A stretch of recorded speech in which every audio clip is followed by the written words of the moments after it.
The Galactic Council chamber was vast and gleaming, a temple of diplomacy and order that governed the known galaxy. Delegates of countless species filled the seats, their murmurs echoing off the crystalline walls as Earth's representative, Ambassador Lyra Kane, stood alone on the central platform. Her sharp, dark suit and unflinching gaze set her apart from the robed and ornamented alien dignitaries. She was defiant, even as the Council's Chancellor, a towering figure with glistening silver scales, delivered the verdict. "The Council has spoken," the Chancellor declared, his voice a deep, resonant growl. "Earth's repeated defiance, its reckless resource exploitation, and disregard for intergalactic laws have left us no choice. Humanity is hereby exiled from the Council, effective immediately." The room erupted in whispers, some sympathetic, most not. Lyra clenched her jaw, refusing to let the moment break her. She had fought for Earth's inclusion in the Council for years, enduring accusations of humanity's barbarism, its obsession with conflict, and its refusal to conform to alien norms. Today, the weight of those accusations had finally crushed the fragile alliance Earth had with the galaxy. As Lyra exited the chamber, she was met by Commander Kale Reese, leader of Earth's Interstellar Defense Force. His uniform bore the scars of countless battles, and his piercing eyes radiated the same unyielding resolve as hers. "It's done, then," he said, his voice low but steady. Lyra nodded, her hands trembling as she struggled to maintain composure. "They've exiled us. Stripped us of trade routes, denied us access to technology, and branded us pariahs. They think they've sentenced Earth to ruin." Kale's lips curled into a grim smile. "Maybe they have, if we let them." Back on Earth, the news spread like wildfire. The planet's once bustling trade hubs fell silent, and factories shut down as interstellar shipments ceased. Poverty and unrest began to fester, but among the chaos, a new fire ignited. Humanity, cornered and underestimated, began to turn inward, harnessing its greatest strengths, innovation, resilience, and the will to survive. Lyra and Kale convened with Earth's top minds and leaders in a secretive mountain base. Around a large, holographic table, scientists, engineers, and strategists debated Earth's next move. "The Council wants us to fade into obscurity," Lyra said, her voice cutting through the noise. "But humanity doesn't fade. We adapt. If they won't share the stars with us, we'll forge our own path, and take what we need." Kale stood beside her, his presence commanding. "No more compromises. No more playing by their rules. If the galaxy sees us as barbarians, then maybe it's time we remind them what that means." The room fell silent as his words sank in. Then, slowly, the murmurs of agreement began to spread. Plans were drawn, alliances were forged, and humanity began its transformation from a desperate exile into an empire of determination and grit. Factories roared back to life, repurposed to build warships and advanced weapons. Scientists pushed the boundaries of human ingenuity, developing technologies that blended stolen alien schematics with Earth's own innovations. Soldiers trained relentlessly, preparing for a future where diplomacy was no longer an option. Weeks turned into months, and as humanity rebuilt itself in the shadow of exile, whispers of Earth's defiance began to ripple across the galaxy. Smugglers and spies carried tales of a rising power, one that refused to bow, even when cast out into the void.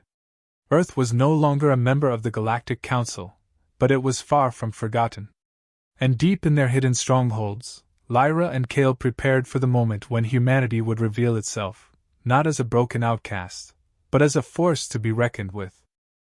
The first cracks in the Galactic Council's confidence appeared 6 months after Earth's exile. Trade caravans from fringe colonies began to vanish without a trace, their cargoes of rare minerals and exotic technology never reaching their destinations.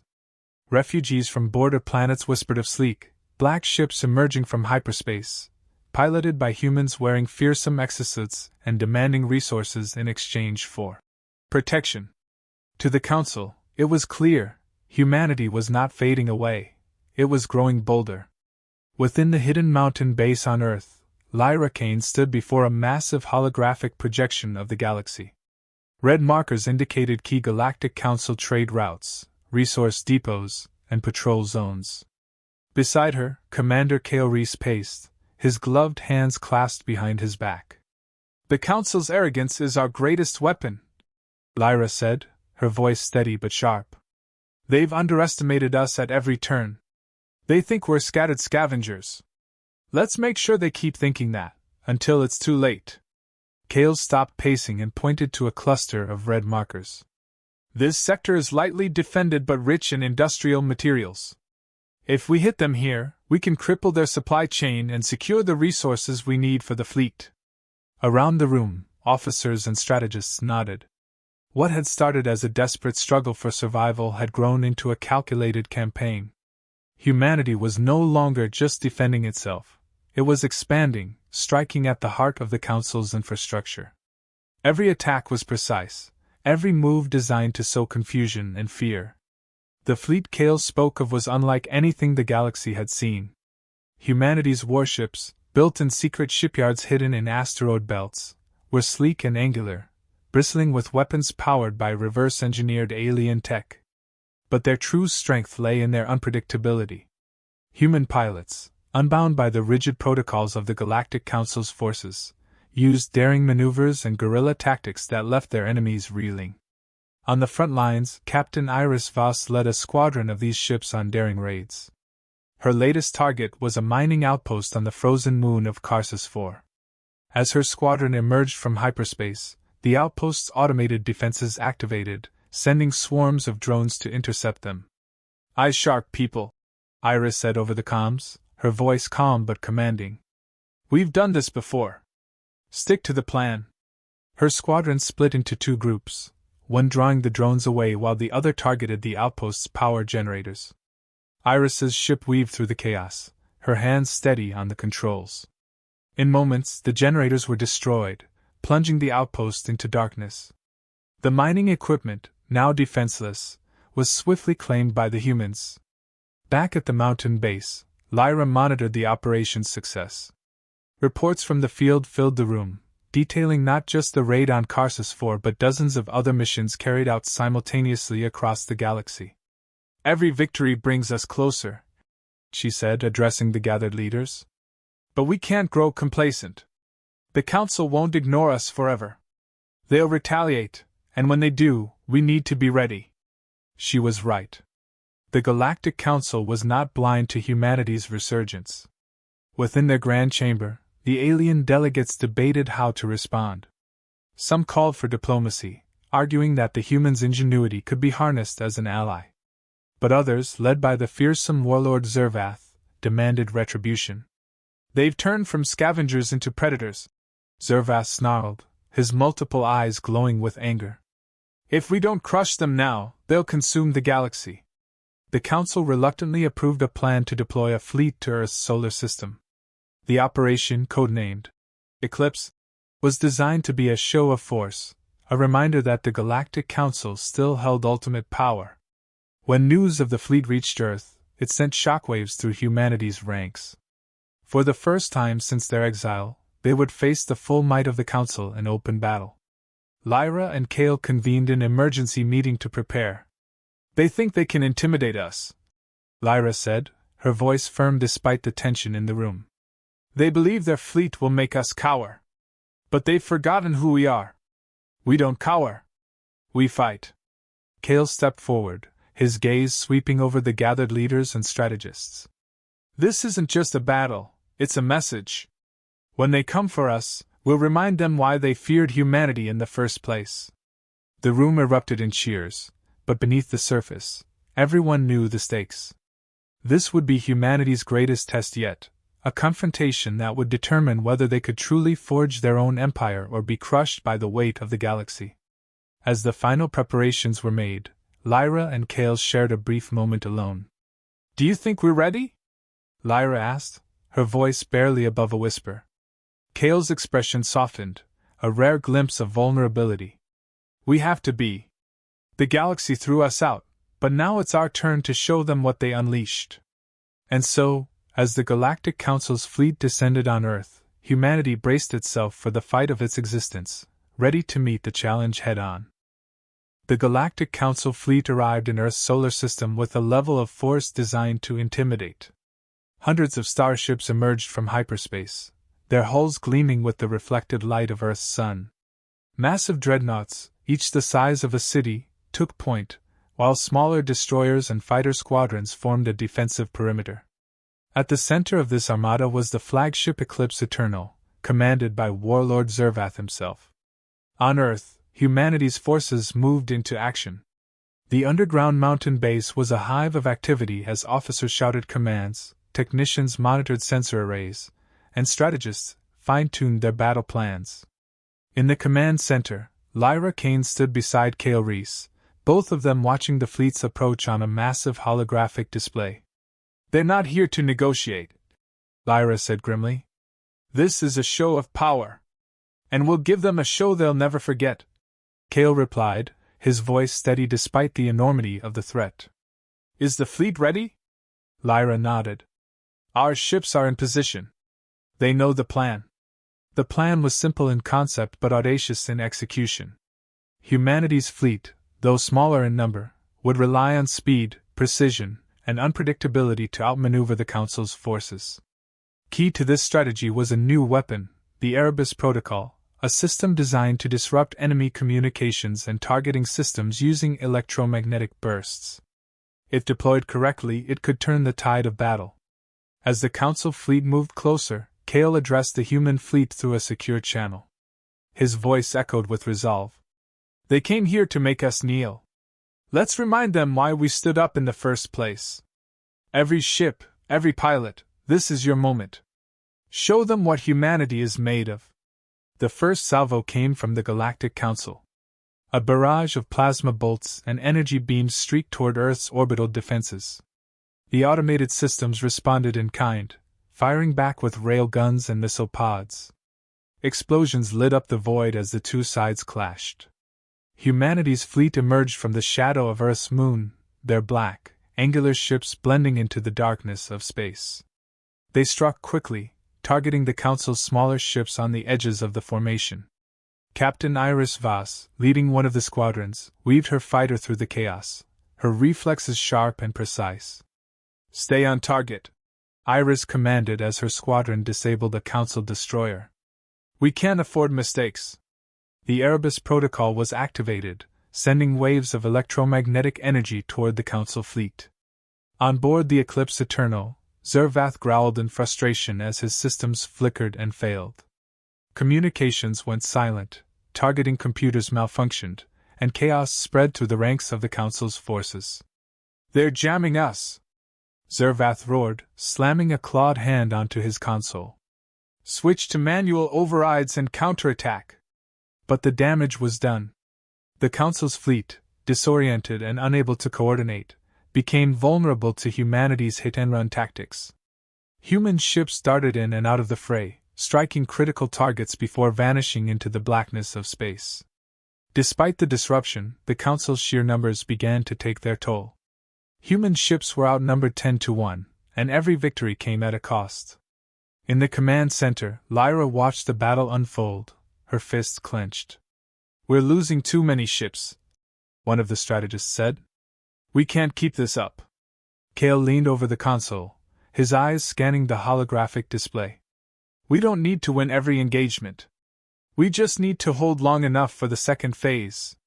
The second phase was a gamble, an assault on the Eclipse Eternal itself. The idea was audacious, even reckless, but Kale knew it was their best chance. If they could take out the Council's flagship and its commander, the fleet might retreat. "Iris, I'm sending you new coordinates," Kale said, opening a secure channel. "You're leading the strike on the flagship." Iris's voice crackled through the calm. "Understood, Commander. We'll make it count." The strike team, composed of the fastest and most heavily armed human ships, broke away from the main battle. Their approach was perilous, weaving through a maze of Council ships and defensive fire. As they neared the Eclipse Eternal, Iris led the charge, her ship cutting through the chaos like a blade. The flagship's defenses were formidable, but the Erebus Protocol continued to disrupt their systems, giving the human strike team an opening. Iris and her squadron targeted the flagship's shield generators, hammering them with precision strikes. Explosions rippled across the surface of the Eclipse Eternal, and its shields began to falter. On board the flagship, Zervath bellowed orders, his multiple eyes narrowing in fury. "Redirect all power to shields! Crush these insects!" But it was too late. The human strike team delivered a final, coordinated assault, piercing the flagship's hull. Fires raged within the Eclipse Eternal as its systems failed one by one. In the command center on Earth, cheers erupted as the flagship's destruction was confirmed. But Kale and Lyra remained focused, knowing the battle wasn't over. "Signal the fleet," Kale said. "Push them back. We've got the advantage now." Human ships rallied, pressing the attack. The Council's forces, demoralized and leaderless, began to retreat. For the first time in history, the Galactic Council had been forced to withdraw from battle. As the remnants of the Council fleet disappeared into hyperspace, a quiet settled over the command center. Lyra turned to Kale, her expression a mixture of relief and determination. "They'll be back," she said. Kale nodded. "And we'll be ready." The aftermath of the battle was a strange mix of triumph and grim determination. The remnants of the Galactic Council fleet had retreated, leaving Earth's solar system scarred but unconquered.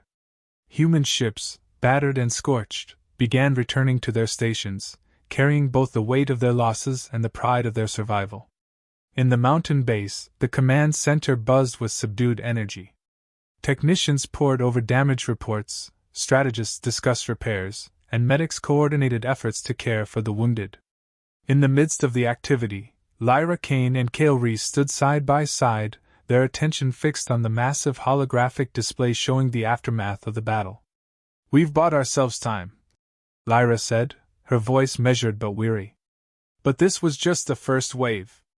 They'll regroup, and next time, they'll come with an even larger fleet." Kale nodded, his jaw tight. "That's why we need to turn this victory into a message. The galaxy needs to see that humanity isn't just surviving, we're fighting back." Over the following weeks, humanity worked tirelessly to rebuild. Damaged ships were repaired or replaced, and the lessons learned from the battle were incorporated into new tactics and technologies. Messages were sent to allied species and sympathetic factions across the galaxy, calling for unity against the Galactic Council's tyranny. Meanwhile, on Earth, a quiet yet monumental decision was made.